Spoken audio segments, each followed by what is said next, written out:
Hello, my name is Christy Campbell, and for forum number 3 regarding Thomas Jefferson, I found quite a bit of different information. A lot of it focused on him being the selected author of the Declaration of Independence, the second vice president of the United States, third president of the United States, and then, of course, the rumors that he had fathered 6 children from one of his slaves.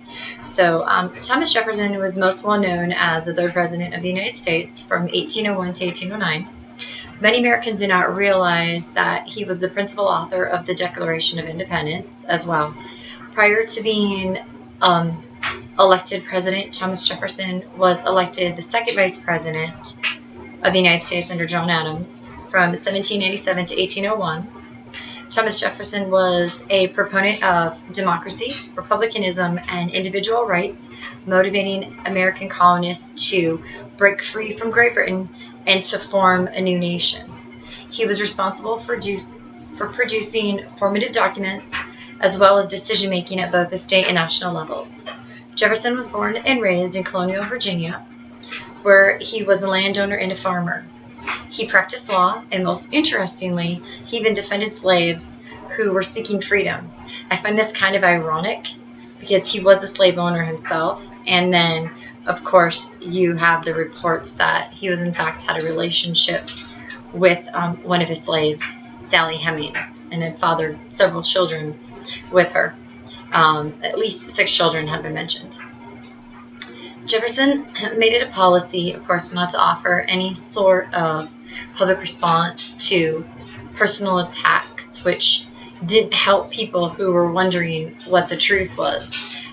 Seems to be kind of what you'll see nowadays in politics, where people will just spread rumors about candidates or politicians, and a lot of them won't respond to it. And when they don't respond, people wonder whether or not it is a true story or not a true story.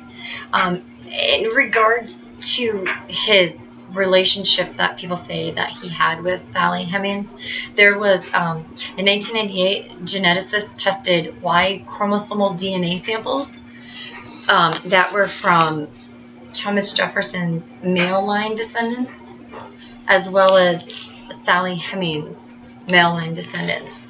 Interestingly, what they discovered was a genetic link between the Jefferson and Hemings descendants, but yet people still believe that Jefferson didn't father any of the children. It seems that it's one of those things that will just go down in history as kind of a mystery as to there was a connection between the 2 descendants, but is it him? Was he the father? Or maybe it was maybe one of his nephews, or been rumored maybe it was one of his brothers.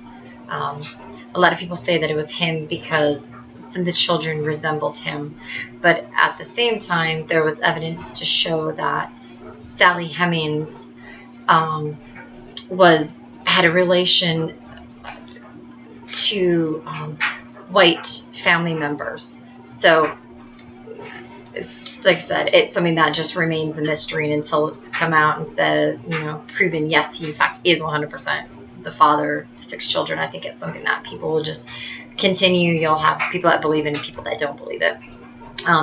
For this reason, I think that historians must be objective and honest in their investigation. I think that Thomas Jefferson was a very interesting man. A lot of people will try to say that, if you compared him to nowadays, he'd be more Democratic than than Republican. I think he was one that was a very religious person. I think it was just something that he held very close to his heart, and not something that he spoke about very often or let a lot of people know, what his personal beliefs around things. Thank you, and hope you learned at least a little bit about Thomas Jefferson. Maybe you learned what you already knew, but thank you. Have a good day.